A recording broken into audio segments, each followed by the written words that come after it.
Good afternoon guys, kain na po tayo mga kaalipin. Welcome to my YouTube channel, Kuya Mon Gitara Vlog. Kain muna po tayo. Hindi muna ako nagbukas ng tindahan para tuloy-tuloy ang ito po ang aking tanghalian. Wala pa po yung asawa ko kaya hindi na po ako nagbubad ng sombrero kasi anong oras na para mai-upload ko na to. Ito po, meron po akong gulay nung nagsiligang po yung asawa ko. Yan, may gulay po ako ng sinigang na baboy. Tapos isang pirasong baboy lang po. Hindi ako pwede sa maraming baboy. Tapos meron po akong 3 bayabas. Sinasabay ko po sa kanin to. Tapos ang aking pong drinks, banaba drinks.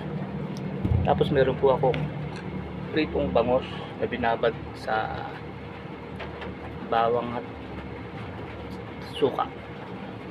Wala akong gulay kaya ang pinakagulay ko ito. Ang gulay ko yung sa sinigang, ito po kangkong, sitaw, labanos. Naman sabayan niyo po ako, hindi pa kayo nagtatanghalian. Good as alas 2 na ata, batak na kayong kumain.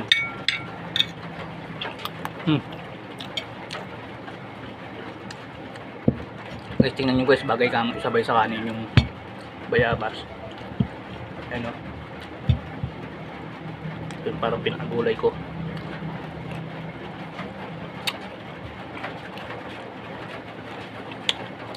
Kaya bibigyan ko ng another trivia coming from Kuya Mon. Another trivia na naman to ha. Dagdag nyo sa inyong munting kaalaman. Alam nyo ba na ang mga Hapon sa atin lang natuto yun kasi sila nakagawa ng sushi, sa atin sila nakakuha ng idea. Yung prutas, nakita nila inuulam ng mga Pilipino nung bago nila sakupin. Yung mga may bayabas, may nag-uulam ng saging. Tapos sinubukan nilang kainin. Sabi nila, sarap nga, bagay ah. Sabi nila, gayahin natin to pag uwi natin Japan, pero gawa tayo sarili version natin. Tapos nakita din nila yung suman natin, kinain nila. Sarap din to, suman ah, gawa tayo sarili version. Kaya nung umuwi sila sa Japan, naggawa sila ng sushi. Inilalagyan ng prutas yung kanin, nalagyan nila ng konting tuna, tapos binibilot nila, ginahin nila yung suman, tapos binabalot nila sa parang kulay itim na balat na ewan ko anong yun, lasang dilis yun basta masarap yung balat na yun, yung kulay itim, tapos pinuputol-putol nila. Nakakuha sila ng idea yun sa atin sa suman, kaya nagkaroon sila ng sushi. Another kaalaman na naman yan from Kuya Mon ha. Sa inyo lang malalaman ng maganyang kaalaman. Sa atin po natuto ng sushi yung mga Hapon. Kala nyo ba tayo original na nag-uulam ng mga prutas? Hindi naman sa kaya natin inuulam to dahil na para tayong mga masyadong mahirap na tao, no? Ang totoo po kasi, bubukan nyo mga guys, masarap din eh. Pag sinabay nyo sa kanin, ganyan no.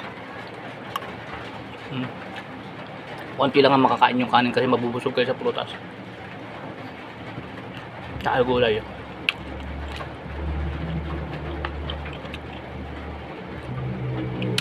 Tapos meron ang bangos.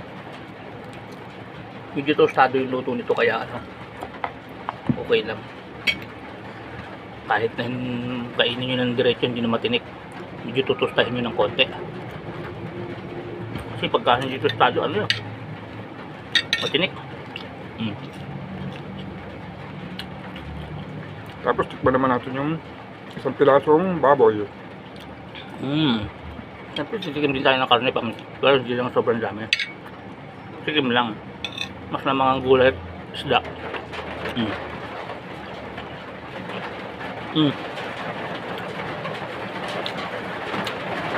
Tandaan nyo guys ha, may natutunan kayo ha. Sushi, original yan, Pilipino ha. Ginaya lang ng Hapon yan, naka-idea sila ha. Tapos hindi rin nagpatalo yung mga gumawa naman sila ng Californian Maki. Pero sushi din yun. Ay, umuulan? Wala, wala nga ng ulan ha. Umuulan po mga guys, so naririnig niyo po? Umuulan. Ayaw magpatalo, gumawa naman sila ng California Maki. Sushi rin yun eh.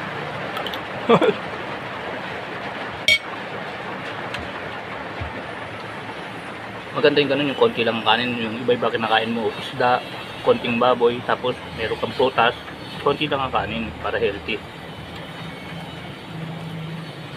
Ito bangos. Medyo tinustado ko para subukan na lang ng subo.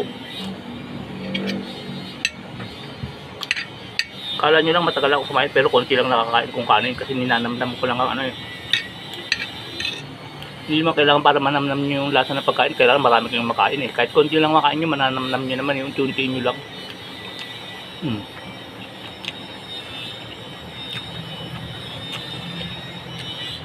Ang iba kasi para manamnam yung pagkain, kailangan sandamal lang kainin nila. Hindi po ganun. Hindi nakuha sa padamihan ng kain niya para namnamin mo yung biyaya ng Diyos. Unti-unti mo lang para malasahan mo. Kanina pa ako subo ng kanin. Parang hindi na uubos kasi inuunti-unti ko lang yun.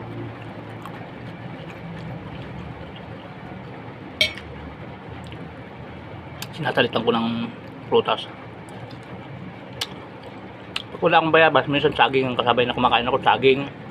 Yung saging na latundan ba yan? Basta yung ano yung nasabay ko sa kanin. Minsan naman mansanas. Wow, social pagka medyo merong budget mansanas. Pag medyo bayabas, buti na lang. Tapos kahapon nagpunta yung asawa ko sa kaibigan niya kay dito sa taga Santa Elena yun eh. Actually yun, dati kumakain naman ng bayabas yun, siguro nagsawa na, hindi na nila kinakain. Pagka tumutubo na lang ang bayabas nila, tinatawagan si misis ko na, "Be, kunin mo na yung mga bayabas dito, ang dami na naman. Wala naman ang kumakain dito niyan." Kaya puputay yung misis ko rin, puputihin. Yun, iuwi niya, yun, halos. Pero kaya may bayabas kami rito. Yung iba nahihilog nandun sa rep, ipangsisigang naman yun sa bangos o kaya sa, pwede nito ipangsigang sa baboy. Pero ayaw niya sabi niya, amoy kilikili daw eh. Ako lang ang nagluluto ng ganun dito, bayabas. Sa mga Kapampangan tsaka sa mga Tagalog, sanay kami magsigang ng ganun sa bayabas. Yung hiso, ang sarap isigang sa bayabas nung.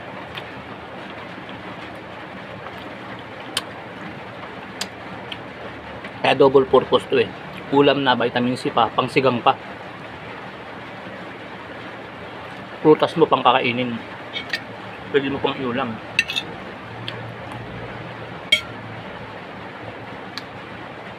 Isda.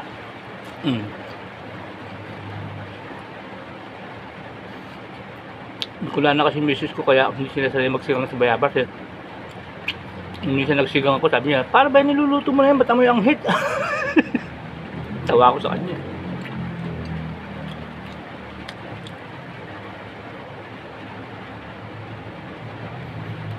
Sarap-sarap sasabihin mo amoy anghit ah.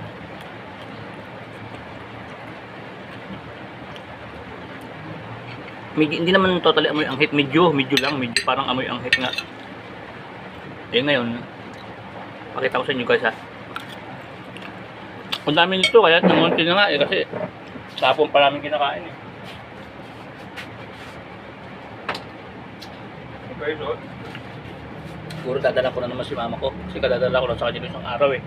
Meron na naman tumubo pinakukuha dahil nasasayang, nahihinog eh. Yung iba nga hinog na ron na nasa rep, hindi pigilan kung mahinog kaso hindi mapigilan, talagang nahihinog katagalan eh.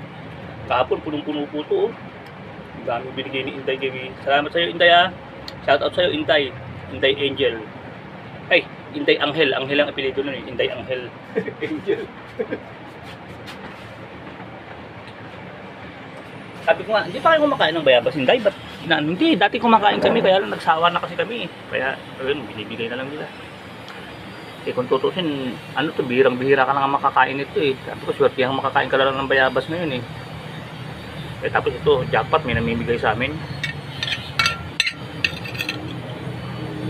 Talbo, ay kangkong.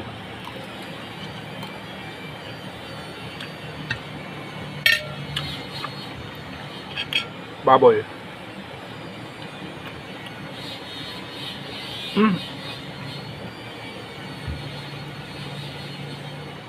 Inom muna po ako.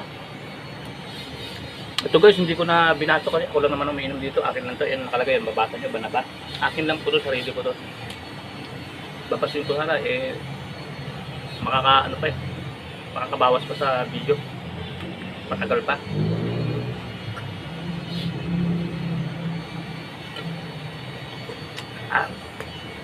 Masarap din naman siya pag malamig. Pero pag hindi mo pinalamig, medyo mapait. Tinungga ko na lang po kasi ako lang naman ang umiinom yan. Wala namang ibang inom yan kundi ako lang. Tinikman. Sabi ko baka magkamali kayo, mapagkamalan yung nesto yan ha. Maduwal kayo sa pait niyan.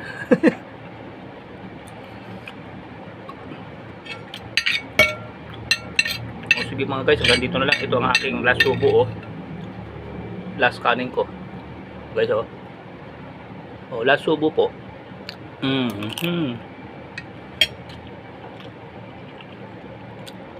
O sige po mga guys, hanggang dito na lang po, ah. Kaya po natin. Kuya Raymond Guitarra Vlog, keep safe, keep healthy, always trust God. Maraming salamat po sa Diyos. Thank you for watching. Maraming salamat sa Diyos. This is Kuya Raymond Vlog, signing off for now. Bye bye po. Bye bye. Ay mga guys, correction nga po pala. Nagkakamali ako lagi pag nagpapaalam ako. Ano nga pala, ang YouTube channel ko pa pala, Kuya Mon Guitarra Vlog, hindi po Kuya Raymond. Lagi napapagit ko po kasi Kuya Raymond Guitarra Vlog. Ang tunay ko po kasi pangalan Raymond, pero ang ginamit ko pong YouTube channel, Kuya Mon lang po. Kuya Mon Guitarra Vlog.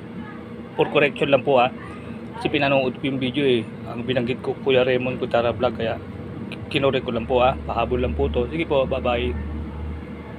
Kuya Mon Guitarra Vlog.